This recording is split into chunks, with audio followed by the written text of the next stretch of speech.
Hello everyone, welcome back to this new video. साथियों, आप सभी का स्वागत है करंट अफेयर किस नए सीरीज में।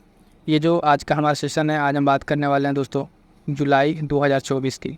साथियों, बता दें कि ये हमारा करंट अफेयर का सीरीज स्टार्ट हुआ था, जिसमें हम लोग जनवरी से बात कर रहे हैं और सितंबर तक के महत्वपूर्ण करंट अफेयर की टेस्ट सीरीज कराएंगे। ठीक है, इसमें हम लोग जुलाई तक आ गए, 1-2 महीने पर बचा है और बीच में शायद मई का रह गया है। ठीक है, मई का रह गया है, तो उसकी वीडियो जल्दी आपको मिल जाएगी, उसके लिए परेशान ना हो। ठीक है, और बता दें कि जो इसके पहले की वीडियो जनवरी से आ चुकी है, आप सभी साथी जाकर जो लोग नहीं देखें फटाफट से देख ले। और करंट अफेयर्स यूपी पीसीएस में आपको देख रहे होंगे कि 30 से 35 क्वेश्चन आपको मिलेगा यहाँ से।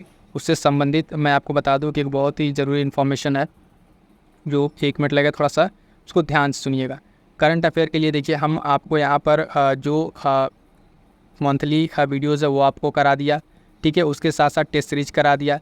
लेकिन फिर भी कुछ साथियों को डाउट थे कि क्विज प्रैक्टिस कैसे क्या किया जाए, तो उसके लिए साथियों एक नॉमिनल चार्ट पे टेलीग्राम से जुड़िए और वहाँ से देखिए एक नया बैच स्टार्ट किया गया सिर्फ 20 से 25 दिनों में। ठीक है, 20 से 25 दिनों में, अंतिम दिनों में आपको करंट अफेयर की इतनी प्रैक्टिस करा दी जाएगी वहाँ से।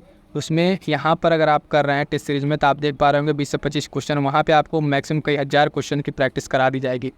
जनवरी से लेके आप देखेंगे सितंबर तक कंप्लीट आपको करा दिया जाएगा। 2 बैच हैं और बहुत ही नॉमिनल चार्ज पे आपको दोनों बैच मिल रहे हैं। ठीक है, इसमें सिर्फ वही इसको चार्ज किया गया जितना इसकी कॉस्ट पड़ी है इसको बनवाने में।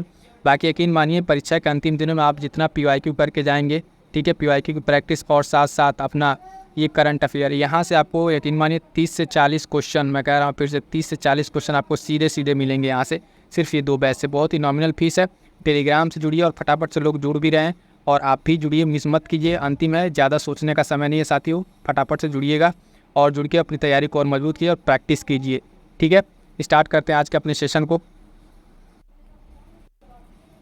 यहाँ से भी जो क्वेश्चन स्टार्ट है वो क्वेश्चन देखेंगे आप कि 131 से स्टार्ट है, यानी आज भी 20 क्वेश्चन होगा। कोशिश करेंगे इससे जो और भी जो क्वेश्चन पॉइंट बन है बना लिया जाए। ठीक है, स्टार्ट करते हैं। देखेंगे पहला क्वेश्चन यहाँ पर 131 नंबर का जो इस सेशन का हमारे पास है कि जुलाई 2024 में एक प्रारंभ हुआ है अस्मिता परियोजना। अस्मिता परियोजना, इसके संबंध में निम्नलिखित कदमों पर विचार करना है। पहला पॉइंट कह रहा है कि इसका प्रारंभ शिक्षा मंत्रालय द्वारा तथा विश्वविद्यालय अनुदान आयोग UCG द्वारा किया गया है। दूसरा पॉइंट कह रहा है कि इसका उद्देश्य अगले 5 वर्षों में भारतीय भाषाओं में लगभग 22,000 किताबें विकसित करना है। ठीक है, तो कह रहा है इसमें सत्य कथन चुनिए। तो यहाँ पर जो राइट आंसर हो जाएगा इसका साथियों, ऑप्शन के अकॉर्डिंग, ठीक है, ऑप्शन के अकॉर्डिंग हमारा राइट आंसर होगा ऑप्शन सी। 1 और 2 दोनों सही है, तो दोनों स्टेटमेंट सही है, यानी इसकी बातें हमें ध्यान रखनी होंगी। दोनों क्या सही है इसमें, अस्मिता परियोजना देखेंगे। ठीक है, इसके बारे में किसको प्रारंभ किया गया, शिक्षा मंत्रालय और UCG के द्वारा। ठीक है, जो यूनिवर्सिटी ग्रांट कमीशन है, विश्वविद्यालय अनुदान आयोग, इन 2 के द्वारा स्टार्ट किया गया है। और अगले 5 वर्षों का टारगेट इसका क्या है, 22,000 लगभग किताबें प्रकाशित करना। ठीक है, उसको विकसित करना है भारत की भाषाओं में। ठीक है, तो ये क्वेश्चन आपको समझ में आ गया होगा। चलिए आगे बढ़ते हैं, नेक्स्ट क्वेश्चन देखेंगे। नेक्स्ट क्वेश्चन है क्वेश्चन नंबर 132। इसमें कह रहा है कि जुलाई 2024 में विश्व धरोहर समिति का 46वां सत्र का आयोजन कहाँ किया गया। 46वें सत्र का आयोजन कहाँ किया गया है।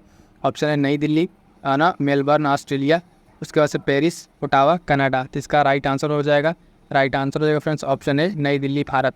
कल भी मैं आपको एक ट्रिक बताया था कि जिस तरीके से अगर कहीं इस तरह का कोई चीज़ है उसमें भारत आ रहा है, ठीक है, तो मोस्ट ऑफ द केस में वो चीज़ें सही होती हैं। तो इस चीज़ की प्रैक्टिस आप करते रहिएगा। ठीक है, ये गेस वर्क के लिए मैंने आपको चीज़ बता दिया था।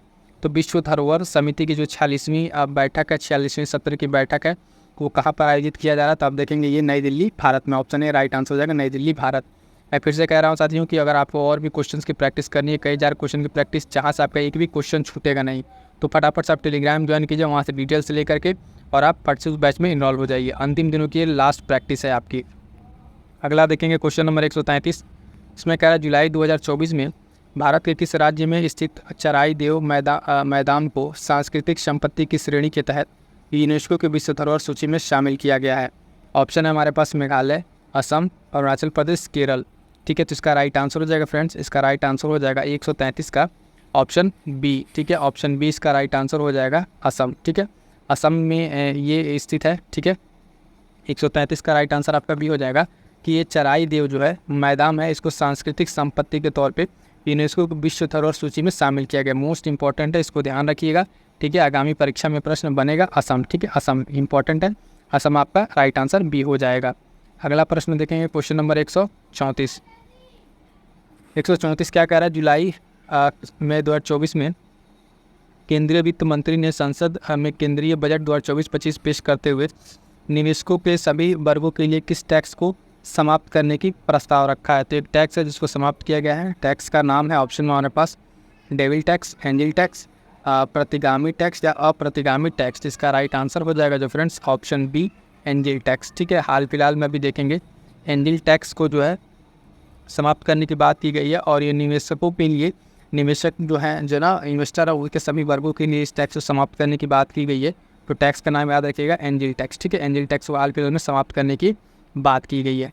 इसके साथ साथ एक पॉइंट बताएं साथियों कि देखिएगा करंट अफेयर में जो है आपके बजट जो है सेंट्रल का बजट और यूपी का बजट, यहाँ से भी 2-2 4-4 क्वेश्चन आपको मिल जाते हैं। ये दोनों वीडियोज़ आ चुकी हैं, इन वीडियो को जाकर देखिए, उस चैनल पर अवेलेबल है, जाके इसको कंप्लीट जरूर कर लीजिएगा। बहुत ही साफ तरीके से आपको नोट्स में ये चीज़ बताया गया है और आपके लिए बहुत ही इंपॉर्टेंट है। अगला क्वेश्चन देखेंगे, मोस्ट इंपॉर्टेंट क्वेश्चन एक अगला फिर से आया। जुलाई 2024 में विदेश मंत्री एस जयशंकर द्वारा भारत के पहले विदेशी जन औषधि केंद्र का उद्घाटन किया गया। तो कहाँ पर ये किया गया है? ऑप्शन है हमारे पास मालदीव, मॉरिशस, दक्षिण अफ्रीका या भूटान में। तो इसका जो राइट आंसर हो जाएगा फ्रेंड्स, राइट आंसर हो जाएगा ऑप्शन बी मॉरिशस में। 135 का राइट आंसर क्या हो जाएगा? बी। जुलाई 2024 में जो ये विदेश मंत्री के द्वारा उद्घाटन किया गया है। इस पर ध्यान दीजिएगा, स्टेटमेंट वाला भी क्वेश्चन बन सकता है। ठीक है, स्टेटमेंट वाले में क्या बनेगा कि जो इसका उद्घाटन है वहाँ पे लिख देगा पीएम मोदी के द्वारा किया गया। ठीक है, पीएम मोदी दे देगा या राष्ट्रपति दे देगा, तो वहाँ पे कंफ्यूज हो जाइएगा।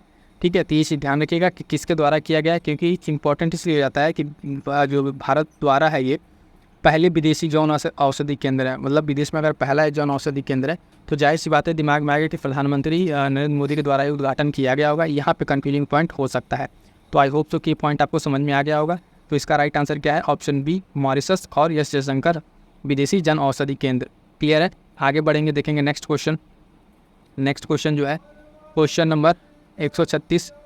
जुलाई 2024 में निम्नलिखित अफ्रीकी देशों में से कौन सा एक संयुक्त राष्ट्र जल अभी समय में शामिल होने वाला 10वां अफ्रीकी देश बना है? तो ये 10वां अफ्रीकी देश कौन बना हुआ है? Morocco, Tunisia, Congo Republic, Ivory Coast. ठीक है, तो इसका जो राइट आंसर हो जाएगा फ्रेंड्स, राइट आंसर हो जाएगा ऑप्शन डी आइवरी कोस्ट। ठीक है, आइवरी कोस्ट जो है 136 का राइट आंसर आपका डी हो जाएगा कि ये जो आपका यहाँ पे इसमें शामिल होने वाला 10वां अफ्रीकी देश है। तो बात फिर से बताऊँ, इसको करने के बाद इसमें जो पॉइंट जो क्वेश्चन आपको गलत हो रहे हैं, जो क्वेश्चन भी आपके गलत हो रहा है साथियों, तो उसको आप नोट्स ज़रूर बना लीजिएगा। ठीक है, नोट्स ज़रूर बना लीजिएगा, शॉर्ट नोट्स बना लीजिएगा। ठीक है, और नहीं तो नई नोट्स बना पा रहा है तो ठीक टेलीग्राम ज्वाइन कर लीजिए, वहाँ से हम आपको शॉर्ट नोट्स प्रोवाइड करा देंगे। क्लियर है? तो इसका जो हो जाएगा 10वां अफ्रीकी देश कौन बना है? आइवरी कोस्ट बना है। तो इसको ध्यान रखिएगा। आगे बढ़ते हैं नेक्स्ट क्वेश्चन की तरफ। नेक्स्ट क्वेश्चन है साथियों क्वेश्चन नंबर 137। कह रहा है कि जुलाई 2024 में निम्नलिखित स्कैंडिनेवियन जो देश है उसमें कौन सा एक पशुपालन पर कार्बन टैक्स लगाने वाला विश्व का प्रथम देश बन गया? मोस्ट इंपॉर्टेंट क्वेश्चन है, ध्यान दीजिएगा। ठीक है, स्टार लगाएगा क्वेश्चन को पूछा जाने वाला क्वेश्चन है। इसने क्या किया है? कार्बन टैक्स लगाया है। ऑप्शन हमारे पास नॉर्वे, डेनमार्क, फिनलैंड या आइसलैंड। तो यहाँ पे जो इस तरह का क्वेश्चन है कन्फ्यूजिंग हो सकता है, ध्यान रखना है हमें। इसका जो राइट आंसर है ऑप्शन सी है डेनमार्क। 137 का जो राइट आंसर है ऑप्शन सी डेनमार्क। अब ध्यान दीजिएगा डेनमार्क ने क्या किया है। तो इस डेनमार्क ने किया ये है कि पशुपालन पर, ठीक है, पशुपालन पर एक टैक्स लगाया कार्बन टैक्स। क्वेश्चन यहाँ से बन जाएगा हाल फिलहाल में डेनमार्क ने पशुपालन पर कौन सा टैक्स लगाया है? पशुपालन पर कौन सा टैक्स लगाया? तो ध्यान रखिएगा वहाँ पे हमें आंसर देना होगा कार्बन टैक्स। इस तरीके से भी क्वेश्चन बनेंगे। तो क्वेश्चन को थोड़ा सा आप है ना, जिससे मैं कहता हूँ कि क्वेश्चन को थोड़ा सा आप तोड़ मोड़ के देखिए वहाँ से क्या क्या निकल रहा है क्या क्या नहीं। ठीक है, एक क्वेश्चन और कैसे बनेगा कि हाल फिलहाल में डेनमार्क ने कार्बन टैक्स लगाने की घोषणा की है किस पे? ऑप्शन दे देगा पशुपालन, कृषि, है ना, सोलर, इस तरह कुछ भी चीज़ें दे देगा और एक चीज़ और देगा जिससे कार्बन टैक्स आपको पर्यावरण दे दे। तो आप मोस्ट प्रोबेबिलिटी है कि आप क्वेश्चन गलत करेंगे। कार्बन टैक्स आते ही आप सीधे जाएंगे पर्यावरण की तरफ। ठीक है, तो इस तरीके से यहाँ पे 3 क्वेश्चन आपको मैंने समझाया, इसको ध्यान रखिएगा किस किस तरीके से कार्बन टैक्स लगाया पशुपालन पे, है ना, और पशुपालन के द्वारा डेनमार्क पर लगाया गया टैक्स कौन सा है? Carbon tax. न कि ये पर्यावरण से संबंधित है। कार्बन टैक्स आते ही दिमाग में कार्बन और पर्यावरण की बातें आती हैं, तो उस वजह से इसको कंफ्यूज नहीं होना है। यहाँ पे हमारा राइट आंसर ऑप्शन सी हो जाएगा क्वेश्चन के अकॉर्डिंग। बाकी सारे पॉइंट्स आप याद रखेंगे। अगला क्वेश्चन है क्वेश्चन नंबर 138। क्वेश्चन कह रहा है कि जुलाई 2024 में निम्नलिखित में कहा 3D प्रिंटिंग प्रौद्योगिकी का उपयोग करके निर्मित किए गए विश्व की पहली इलेक्ट्रिक है ना, लकड़ी से बनी एक पारंपरिक नाव का परीक्षण संचालन शुरू किया गया। ऑप्शन है हमारे पास देखेंगे कि हैम्बर्ग जर्मनी, मॉस्को रूस, दुबई यूएई, मॉन्ट्रियल कनाडा। इसका जो राइट आंसर है फ्रेंड्स कि इस अब्रा का जो परीक्षण किया है, राइट आंसर है ऑप्शन सी दुबई। ठीक है, दुबई ने इसका हाल फिलहाल में परीक्षण किया है, तो बहुत ही इंपॉर्टेंट है, ध्यान रखिएगा। ठीक है, इस तरीके का थोड़ा सा ये कंफ्यूजिंग हो सकता है कि जहाँ पे इलेक्ट्रिक अब्रा लकड़ी से बनी एक पारंपरिक नाव का परीक्षण, क्योंकि दुबई रेत वाला इलाका है और वहाँ पे इस नाव का परीक्षण किया गया, थोड़ा सा कॉन्ट्रडिक्टरी लग रहा है, बट यहाँ पर राइट आंसर इसका यही है, सी है दुबई। ठीक है, याद रखिएगा, इसका नाम भी याद रखिएगा, इलेक्ट्रिक अब्रा। ठीक है, इलेक्ट्रिक अब्रा नाम याद रखिएगा, पहला है ये विश्व का और ये लकड़ी से निर्मित है, तो इसलिए बहुत इंपॉर्टेंट हो जाता है। नेक्स्ट क्वेश्चन देखेंगे, क्वेश्चन नंबर 139। कह रहा है कि जुलाई 2024 में, ये वाला क्वेश्चन हो गया था ना, ठीक है, हाँ ये हो गया था। 139 देखेंगे कि रक्षा अनुसंधान एवं विकास संगठन DRDO द्वारा जोरावर का परीक्षण किया गया। ठीक है, इसका निर्माण किया गया गुजरात के हजीरा में। ये जोरावर क्या है, तो कह रहा है कि सैन्य रोबोट है, हल्का स्वदेशी टैंक है, मल्टी बैरल लॉन्चर है, गाइडेड ड्रोन प्रणाली है। इसका जो राइट आंसर है कि जोरावर क्या है, तो वो जो है हल्का स्वदेशी टैंक है, ऑप्शन बी राइट आंसर हो जाएगा यहाँ पे। ठीक है, ध्यान रखिएगा दो चीज़, एक तो जोरावर क्या है, स्वदेशी हल्का टैंक, इसका अनावरण किसके द्वारा किया गया, तो DRDO के द्वारा किया गया। DRDO के द्वारा कहाँ पर किया गया है, तो गुजरात में। ठीक है, गुजरात में। ये सारे पॉइंट्स याद रखेंगे तो क्वेश्चन कहीं से घूम फिर के बनेगा तो आपका गलत नहीं होगा। ठीक है, गलत नहीं होगा। आगे बढ़ेंगे, देखेंगे नेक्स्ट क्वेश्चन नंबर 140। तो 40 में क्या कह रहा है साथियों, कह रहा है कि जुलाई 2024 में निम्नलिखित देशों में से किस एक को संयुक्त राष्ट्र वार्ता के तहत बनाए गए हानि एवं क्षति कोष के बोर्ड की मेज़बानी हेतु चुना गया है। तो किसको चुना गया है, ऑप्शन हमारे पास फिलीपींस, भारत, है ना, ब्राज़ील और दक्षिण अफ्रीका। तो इसका जो राइट आंसर हो जाएगा फ्रेंड्स, राइट आंसर हो जाएगा ऑप्शन है फिलीपींस। ठीक है, यहाँ पर जो है फिलीपींस को चुना गया है, राइट आंसर हो जाएगा। यहाँ पर देखिए, अब यहाँ पे आपको एग्जैक्ट आंसर नहीं पता होता तो शायद गेस लेते, तो वहाँ पे गलत हो सकता था। भारत दिया हुआ है लेकिन भारत यहाँ पे नहीं आंसर है, तो इसलिए मैं कहता हूँ कि एकदम आपको हर एक पॉइंट पे इसी तरीके को नहीं अपनाना है। कहीं कहीं चीज़ें सही हो जाएंगी, कहीं कहीं गलत हो जाएगा। ठीक है, तो इस चीज़ को अपने हिसाब से यूज करना है और एक सिंपल वे में यूज करना है। तो क्वेश्चन क्या था हमारे पास, संयुक्त राष्ट्र वार्ता तब बनाएगी हानि एवं क्षतिकोष बोर्ड की मेज़बानी, तो फिलीपींस। ठीक है, फिलीपींस को दी गई, ये राइट आंसर हो जाएगा। अगला क्वेश्चन देखेंगे, क्वेश्चन नंबर 141। तो 41 कह रहा है कि जुलाई 2024 में जारी हेनले पासपोर्ट सूचकांक के अनुसार भारत निम्नलिखित में से किन दो देशों के साथ संयुक्त रूप से 82वें स्थान पर रहा है। ठीक है, तो भारत तो 82वें स्थान पर रहा। ठीक है, जुलाई के अकॉर्डिंग है। ठीक है, उसके साथ साथ दो देश और रहे हैं। ऑप्शन हमारे पास सेनेगल एवं तजाकिस्तान, ठीक है, दक्षिण कोरिया, ताजिकिस्तान, सेनेगल एवं लग्जमबर्ग, बेल्जियम एवं सिंगापुर। तो यहाँ पे जो राइट आंसर हो जाएगा फ्रेंड्स इसका ऑप्शन ए सेनेगल एवं ताजिकिस्तान। ठीक है, ये जो हेनले पासपोर्ट सूचकांक जुलाई वाला जो जारी हुआ उसमें ये 82वें स्थान पर है, किसके साथ, भारत के साथ। ठीक है, तो भारत के साथ ये रहे हैं, तो ये चीज़ इंपॉर्टेंट है, ध्यान रखिएगा। आगे बढ़ेंगे, देखेंगे नेक्स्ट क्वेश्चन। नेक्स्ट क्वेश्चन है कि जुलाई 2024 में निम्नलिखित में से किस भारतीय ओलंपियन को अंतर्राष्ट्रीय ओलंपिक समिति द्वारा ओलंपिक आर्डर से सम्मानित किया गया है। ठीक है, तो ओलंपिक आर्डर से किसको सम्मानित किया गया, ऑप्शन है अभिनव बिंद्रा, नीरज चोपड़ा, आकाशदीप सिंह, पारुल चौधरी। तो इसका जो राइट आंसर हो जाएगा ऑप्शन ए। ठीक है, ऑप्शन ए इसका राइट आंसर है, अभिनव बिंद्रा को। इनको देखिएगा कि अंतर्राष्ट्रीय ओलंपिक समिति जो है उसके द्वारा ओलंपिक ऑर्डर से सम्मानित किया गया किनको, अभिनव बिंद्रा को। तो राइट आंसर क्या हो जाएगा, ऑप्शन ए अभिनव बिंद्रा। इस तरह क्वेश्चंस को भी ध्यान देना है, सिंपल सा प्रश्न पूछेगा ओलंपिक ऑर्डर से, ठीक है, या फिर पूछ ले कि अभिनव बिंद्रा जो है इनको हाल फिलहाल में कौन सा सम्मान दिया गया, तो सम्मान का नाम भी हमें याद रखना है। ओलंपिक आर्डर किसके द्वारा दिया गया, तो ये भी ध्यान रखना है, अंतर्राष्ट्रीय ओलंपिक समिति के द्वारा। ठीक है, आगे बढ़ते हैं, नेक्स्ट क्वेश्चन देखेंगे 143। तो 43 में कह रहा है जुलाई 2024 में भारत एवं किस देश के सेनाओं के मध्य संयुक्त सैन्य अभ्यास नोमैडिक एलिफेंट का 16वां संस्करण का आयोजन किया गया। तो ऑप्शन है हमारे पास मंगोलिया, श्रीलंका, सिंगापुर या म्यांमार। तो इसका जो राइट आंसर हो जाएगा फ्रेंड्स ऑप्शन ए मंगोलिया। ठीक है, हाल फिलहाल में भारत के साथ जो है नोमैडिक एलिफेंट ये अभ्यास जो है इसका 16वां संस्करण किसके साथ हुआ है, तो मंगोलिया के साथ। ठीक है, राइट आंसर हो जाएगा ऑप्शन ए मंगोलिया।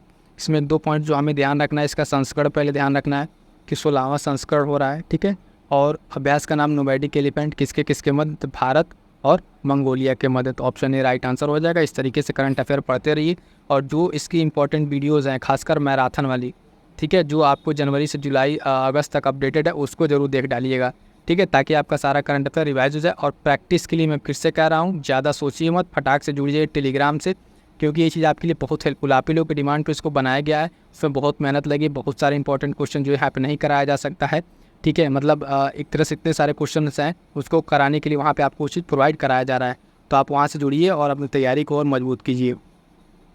आगे बढ़ेंगे, देखेंगे क्वेश्चन नंबर 144। श्रीलंका की महिला क्रिकेट टीम ने किस देश को फाइनल में पराजित करके अपना पहला महिला विश्व कप खिताब जीता है? ठीक है, ये एशिया कप है, ठीक है, तो ये इंपॉर्टेंट है। एशिया कप इसने पहली बार अपना जीता है, किसने? ऐसे भी क्वेश्चन बन जाएगा कि पहला एशिया कप का खिताब किसने अभी जीता है, तो हाल फिलहाल में इसने जीता है, किसने? श्रीलंका ने जीता है साथियों। श्रीलंका पहले भी जीता, बता दें किसको हरा के जीता है, तो इसने भारत को हरा के जीता है, ठीक है। ऑप्शन दक्षिण अफ्रीका, इंग्लैंड, न्यूजीलैंड, लेकिन उस समय नहीं देखना, राइट आंसर क्या हो जाएगा यहाँ पे? भारत। ऑप्शन डी भारत हो जाएगा। यहाँ पे पॉइंट क्या है कि जो श्रीलंका है, श्रीलंका महिला टीम है, ये पहली बार, ठीक है, पहली बार क्या जीत रही है? एशिया कप का खिताब जीत रही है, तो इसलिए इंपॉर्टेंट है। और विजेता का नाम ध्यान रखिएगा श्रीलंका, क्योंकि यहाँ पे क्वेश्चन रिवर्स करके पूछ लिया गया है कि किसको हरा के जीता है, तो भारत हो रहा है। ऐसा नहीं कि वहाँ पे आए कि मैं एशिया कप का फाइनल किसने जीता है तो श्रीलंका क्या कहते हैं भारत लगा दें, नहीं ना। तो ये चीज़ ध्यान रखिएगा, श्रीलंका ने फाइनल जीता है, भारत को हरा कर जीता है। आगे बढ़ेंगे, नेक्स्ट क्वेश्चन देखेंगे, क्वेश्चन नंबर 145। 145 कह रहा है कि जुलाई 2024 में संपन्न विंबलडन जो चैंपियनशिप है, ठीक है, इसमें निम्नलिखित में किस महिला एकल का खिताब जीत लिया है? किसने? 145। तो 145 का जो राइट आंसर है, पहले ऑप्शन देखते हैं, जैस्मिन पाउलिनी, बारबोरा क्रेजिस्कुआ, ठीक है, टेलर टाउनसेंड, गैब्रिएला ड्रोबोस्की। तो इसका जो राइट आंसर है फ्रेंड्स ऑप्शन बी, ठीक है, बारबोरा क्रिस्टकुआ जो है, ये जो है महिला एकल का खिताब जीती हैं विंबलडन चैंपियनशिप का, ठीक है। तो राइट आंसर क्या हो जाएगा? ऑप्शन बी का नाम याद रखिएगा। आगे बढ़ते हैं, देखेंगे क्वेश्चन नंबर 146। 146 क्या कह रहा है कि उत्तर प्रदेश सरकार द्वारा किस जिले में स्थित जो है सलखन जीवाश्म पार्क को यूनेस्को की विश्व धरोहर सूची में शामिल करने का प्रस्ताव रखा गया है? तो ऑप्शन है हमारे पास ललितपुर, वाराणसी, सोनभद्र या मिर्ज़ापुर। तो स्टैटिक पार्ट से भी संबंधित पॉइंट है ये, इसको ध्यान रखेंगे। इसका राइट आंसर हो जाएगा friends option B, Sonbhadra. Sonbhadra में स्थित जो सलखन जीवाश्म पार्क है साथियों, उसका जब आप देखेंगे उत्तर प्रदेश सरकार द्वारा क्या किया गया, विश्व धरोहर सूची में शामिल करने का प्रस्ताव रखा गया है, ठीक है। तो इसको याद रखिएगा, चर्चा मेरा सलखन जीवाश्म पार्क कहाँ पर है? सोनभद्र में। आगे बढ़ेंगे, देखेंगे नेक्स्ट क्वेश्चन। नेक्स्ट क्वेश्चन है कि जुलाई 2024 में निम्नलिखित में से किस तिथि को केंद्र सरकार ने संविधान हत्या दिवस के रूप में मनाए जाने का निर्णय लिया है? मोस्ट इंपॉर्टेंट क्वेश्चन है, इस बार ये प्रश्न आ रहा है, क्योंकि पीछे से आ रहा है, इसमें कहीं भी ये प्रश्न देखने को आपको मिलेगा। ऑप्शन है 12 जुलाई, 25 जून, 26 मार्च या 28 दिसंबर। इसका राइट आंसर हो जाएगा फ्रेंड्स ऑप्शन सी, 25 जून। 25 जून को जो इमरजेंसी लगाई गई थी, उसको इस मौजूदा सरकार ने क्या किया है? संविधान हत्या दिवस के रूप में मनाने की घोषणा की है। तो 25 जून मोस्ट इंपॉर्टेंट हो जाता है, इसको ध्यान रखिएगा, संविधान हत्या दिवस के रूप में। इसी दिन जो है, इसके पहले जो इमरजेंसी लगी थी इंदिरा गांधी के टाइम, उसी इमरजेंसी को उसमें करने के लिए इसको बनाया गया है। राइट आंसर क्या हो जाएगा इसका? सी, 25 जून संविधान हत्या दिवस। आगे बढ़ेंगे, नेक्स्ट क्वेश्चन जो है देखेंगे, इंपॉर्टेंट क्वेश्चन है भी, ये यूपी स्पेशल का खासकर क्वेश्चन बनेगा ये। जुलाई 2024 में उत्तर प्रदेश में स्थित किस विश्वविद्यालय में भारतीय अंतरिक्ष अनुसंधान संगठन इसरो द्वारा उत्तर भारत का पहला मौसम गुब्बारा लॉन्च किया गया? ठीक है, पहला मौसम गुब्बारा कहाँ लॉन्च किया गया है? मौसम गुब्बारा। ऑप्शन है बनारस हिंदू विश्वविद्यालय, अलीगढ़ मुस्लिम विश्वविद्यालय, लखनऊ या इलाहाबाद। इसका जो राइट आंसर हो जाएगा फ्रेंड्स ऑप्शन बी, अलीगढ़ मुस्लिम विश्वविद्यालय, EMU। ठीक है, EMU में आप देखेंगे यहाँ पे क्या स्थापित किया गया है कि उत्तर भारत का पहला मौसम गुब्बारा, ठीक है, मौसम गुब्बारा ये उत्तर भारत का पहला होगा, इंपॉर्टेंट होगा, अलीगढ़ मुस्लिम यूनिवर्सिटी में स्थापित किया गया है। और किसके द्वारा स्थापित किया गया है? तो इसरो के द्वारा, ठीक है, इसरो के द्वारा ये किया गया है काम, तो ये भी ध्यान रखिएगा, ये भी पूछा जा सकता है ऑप्शन देके, ठीक है। आगे बढ़ेंगे, देखेंगे नेक्स्ट क्वेश्चन 149। जुलाई 2024 में किस राज्य सरकार ने पर्यटन एवं नागरिक उड्डयन विभाग द्वारा जारी एक आदेश को, जिसके तहत इन लोगों ने कहा है कि सभी पर्यटक वाहनों पर बड़े कचरा बैग को लाना अनिवार्य कर दिया है? तो ऑप्शन उत्तराखंड, हिमाचल प्रदेश, सिक्किम या मध्य प्रदेश। तो इसका जो राइट आंसर है फ्रेंड्स, ये कचरा बैग को किसने कंपलसरी किया है लाना? तो सिक्किम ने। इसने क्या किया है कि सभी जो पर्यटन वाहन हैं उन पे क्या कर दिया, कचरा बैग आप साथ लेकर आइए, और बड़ा सा कचरा बैग साथ लेकर आइए। तो इसको करने वाला कौन सा स्टेट हो गया? अपना सिक्किम राज्य, ठीक है, ऑप्शन सी राइट आंसर हो जाएगा, सिक्किम राज्य। लास्ट क्वेश्चन देखेंगे, इंपॉर्टेंट क्वेश्चन है। निम्नलिखित युग्मों पर विचार कीजिए, सही सुमेलित है। ठीक है, व्यक्ति और पद, हाल फिलहाल में नियुक्ति से प्रश्न इस तरीके से ROR में प्रश्न आ चुका है मिलान करने वाला। ठीक है, या फिर कौन सा सही गलत है। तो इस तरह का ट्रेंड पे, पैटर्न पे, नए पैटर्न पर क्वेश्चन ये है। व्यक्ति दिया हुआ है, डिक सीफ प्रधानमंत्री बने नीदरलैंड के, मसूद पेजेश्कियन राष्ट्रपति ईरान, उर्सुला वॉन डेर लेyen जो है ये अध्यक्ष यूरोपीय संघ। पूछ रहा है इसमें से उपयुक्त सभी, तो कौन सा पद और नाम अपनी जगह पर सही है। तो इसका जो राइट आंसर हो जाएगा फ्रेंड्स ऑप्शन डी, उपयुक्त सभी। यानी तीनों जो है अपनी जगह पर जो पद दिया हुआ वो सही है। हाल फिलहाल में जो हुई नियुक्तियाँ हैं उससे संबंधित ये प्रश्न क्या है, एकदम सही है। क्लियर है। तो हम फिर से एक बार देख लीजिए, डिक सीफू जो है प्रधानमंत्री बने नीदरलैंड के, मसूद पेजेश्कियन जो है राष्ट्रपति बने ईरान के, और उर्सुला वॉन डेर लेyen जो अध्यक्ष बनी है यूरोपीय आयोग की। तो ये तीनों बहुत ही इंपॉर्टेंट नियुक्ति है, खासकर जुलाई में हुई है ये नियुक्ति, इंपॉर्टेंट है, ध्यान रखिएगा। यहाँ तक साथियों आपका कितना 100 जो क्वेश्चन है सारे करंट अफेयर के जुलाई में आके वो कंप्लीट हो जाते हैं। क्लियर है। चैनल के माध्यम से, ठीक है, जहाँ से अभी आप हैं ये वीडियोस देख रहे हैं, यहाँ से UPSS प्रीलिम्स की बहुत सारी चीज़ें, इंपॉर्टेंट चीज़ें आपके लिए अवेलेबल हैं। जैसा कि मैं बताऊँ कि देखेंगे UPSS के लिए करंट अफेयर, ये करंट अफेयर कंप्लीट महामैराथन है आपका, जनवरी से लेके अगस्त तक का। ठीक है, कंप्लीट इसमें 500 से ज़्यादा इंपॉर्टेंट क्वेश्चन कवरअप है, और उसके साथ साथ इन्वायरमेंट की कंप्लीट एक वीडियोज़ आ गई है। ठीक है, इसको जाकर आप कंप्लीट एक वीडियो में आप इसको कंप्लीट कीजिए फटाफट से, ये भी वीडियो आने वाला है। और जो जो आ गया है उसमें देखेंगे कि एंशिएंट का आपका कंप्लीट आया हुआ है, इसमें क्या है कि कंप्लीट रिवीजन आपको एक वीडियो मिल जाएगा। तो इस तरीके से यहाँ से आप इस चैनल के माध्यम से जुड़ के रिवीजन अपने कीजिए। तो उसके साथ साथ जनवरी के कुछ important current affair test series के माध्यम से इसको कंप्लीट कराया जा रहा है। ठीक है, एक सेशन ये चल रहा है। ठीक है, बाकी देखेंगे फुल लेंथ टेस्ट सीरीज चल रही है, और ये बहुत महत्वपूर्ण कुछ अलग से सेशन है जो आपके लिए बहुत ही महत्वपूर्ण है। जैसे संविधान संशोधन से परीक्षा में प्रश्न आता है, इस तरह की वीडियोज़ भी चैनल पर अवेलेबल है। ठीक है, Uttar Pradesh budget special complete करा दिया गया है, जहाँ से आपको 2 से 3 प्रश्न देखने को मिलेंगे। मोस्ट इंपॉर्टेंट डिसीजन होने वाला है, और एक बहुत ही इंपॉर्टेंट वीडियो आने वाली सरकारी योजनाओं को लेकर। ठीक है, तो ये सब सारी चीज़ें रहेंगी, फटाफट से आप जुड़ जाइए और यहाँ से जुड़िए। उसके साथ साथ आप देखेंगे PDF के लिए क्या कीजिए, टेलीग्राम से जुड़िए, यहाँ से चीज़ें आपको अपडेट मिलती रहेंगी, और इतनी सब चीज़ों को अपने साथ कीजिए। और अंततः मैं एक चीज़ कहना चाहूँगा, अपनी तैयारी पर विश्वास रखिए, आपने जो पढ़ा है वहीं से चीज़ें आएंगी। ठीक है, रिवाइज़ करते रहिएगा। ठीक है, रिवाइज़ करते रहिएगा, बार बार चीज़ों को पढ़िए, रिवाइज़ कीजिए, जो चीज़ छूट गया उसको छोड़िए, बाकी जितना पढ़ा उसको रिवाइज़ कीजिए, अच्छे से तैयार कीजिए, और CSET पे खास कर ध्यान रखिएगा। मिलते हैं किसी नेक्स्ट वीडियो में, तब तक के लिए thank you so much. Further आपके कोई कमेंट्स वगैरह रहते हैं तो आप कमेंट करके ज़रूर बता दीजिएगा।